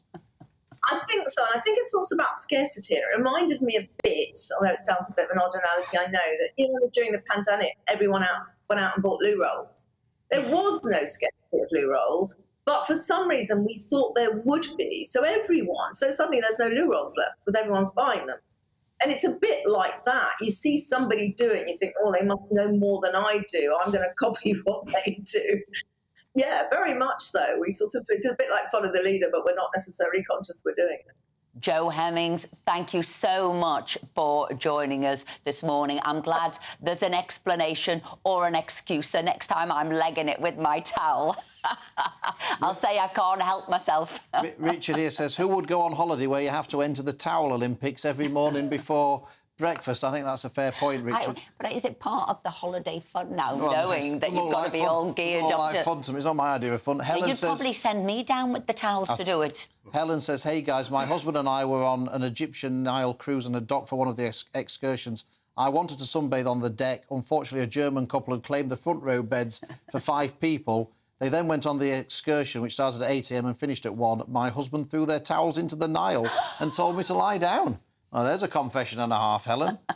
But thanks for confiding in us and all of the GB News viewers. Anyway, we're joined now by Saturday morning favourites Aidan McGee and Hayley Palmer, who'll bring us up to date with all the latest from the world of sports and showbiz. I'm going to go to Aidan first. Yeah, a busy weekend of sport. We covered a lot of the football with Harry Redknapp earlier. I just wonder about the other sport that's going on. We've got the rugby league, rugby union, Anthony Joshua fight. What's your sort of pick of what's going on? Well, Anthony Joshua, it's a statement fight tonight. He certainly needs a statement win because it's not his fault that his opponent, Dillian Whyte, produced an adverse analytical finding, which is in layman's terms failed a voluntary drugs test. They've had to find an opponent, Robert Helenius, at very short notice to keep the show going. There's a massive undercard at the O2 this evening, so they couldn't just abolish the whole thing. But he's got to win tonight properly because he's fighting a guy who has had minimal training. We're talking about a few days' training. Last time this happened back in 2019 when Andy Ruiz Jr. stepped in at the last minute. He got floored 4 times and he hasn't recovered from that since, psychologically, I don't think. So tonight he really needs to win properly and then he can look ahead to fighting Deontay Wilder. Who knows after that? Tyson Fury, but it's a long, long way back for Anthony Joshua at the moment, as things stand. And as I say, it's not his fault the fight was postponed or cancelled, as it were. But he's got to do something tonight. The guy hasn't. He's called the Norwegian, or no, the Nordic nightmare.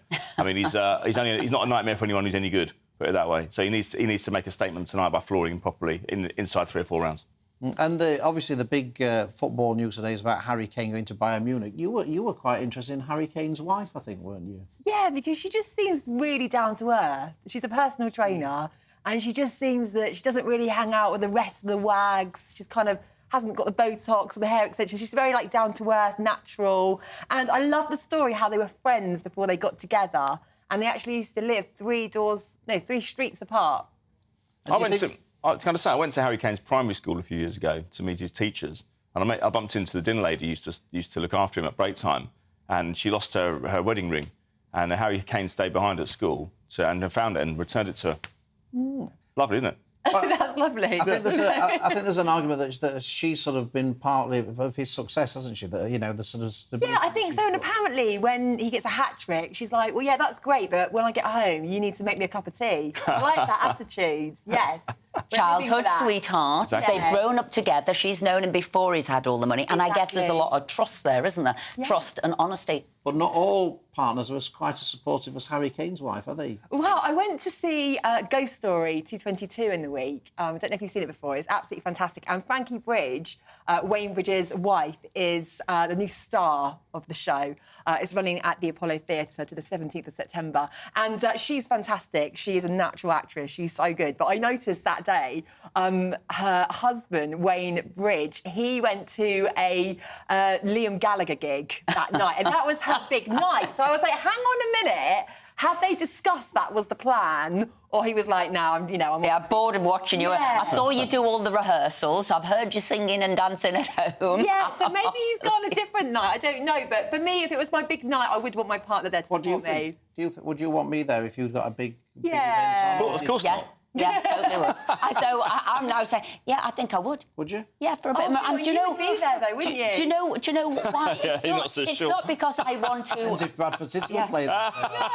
Right, it's not that I want to ruin your night on whatever it is, but at the end of such a big night, you want to be able to talk with somebody. How did I do? Did you think it was any good? Or I'm exhausted or whatever, or I didn't think it went so well. Would you be there for me, He Phil? wouldn't. I would definitely be there. I would be. No diversionary tactics. As the If you husband of wanted the me to be moment. there, I'd be there. At the moment. The current husband. current husband. The current husband, I would be there if you wanted me to be there. Thank you. Unless That's what we Bradford love. City That's will play. love. That's love. Yes, Phil, tick. Aidan, well, he tried to get out of that there. But Aidan, how about you? Would you have been there for the love of your life? It's been a long time since I had the love of my life. Himself. Philip David. All right, would I be there for myself? Yes, I would. Yeah. Thank goodness. Otherwise, you would have had to have had a stand-in. So it's a good job you were there. Look, the Lionesses, are they going to win this tournament? Well, they're certainly the favourites. They are facing Colombia as we speak. They are 21 places ahead of Colombia in the world ranking. Shouldn't write off Colombia, though. They knocked Germany out of the group stages. But a bit of a blow for England with Lauren James having been ruled out for 2 matches. We thought it might be 3 for violent conduct. We thought it might be 1 if it was lenient. She issued her apology early in the week to try and butter up FIFA. But they settled on 2, so she's missing today and the semi-final if they get through. But, yeah, there's pressure on England today because having lost Canada, Germany, USA, Brazil, England are now the clear favourites. They are, of course, the European champions. They went to Australia with no inferiority complex. And if they win today, I think they'll go on and win the tournament quite comfortably. Hayley, have we got any time for a short little showbiz squeeze? I've heard a little rumour that Hayley's going to be on Loose Women next week. Oh, yeah. Look at you. You're the new showbiz king. Is that true? It might be true. Tune in Wednesday. You begged me to tune in. You said, please watch. But will you? Or will you be too busy doing something else? No, for Hayley, I'd always watch. It goes back, doesn't it, to the story Their viewing before? figures aren't great, so they need to boost them. Hayley, Aidan, as ever, thank you so much indeed. We're back at 10 o'clock next Saturday morning. Are we not? We are indeed. Thank you very much for checking with me. Yes, I'll be thinking that you went to some big event that I was supposed to be supporting. Or I found another husband. It could have been one of those two things. But thank you very much indeed. It was wonderful. Great to have you on board with us. And next, coming up, is the wonderful Emily Carver. Looks like things are heating up. Boxed boilers, proud sponsors of weather on GB News. Hello, I'm Marco Patagna. Here's your latest weather update from the Met Office. We'll see a mixed bag of weather across the UK today, a mixture of sunny spells, some showers, and feeling cool in a fairly brisk southwesterly breeze too. Low pressure's anchored towards the northwest of the UK, and it sees fairly tightly packed isobars, giving those fairly breezy conditions with showers moving in from the west and southwest. Certainly quite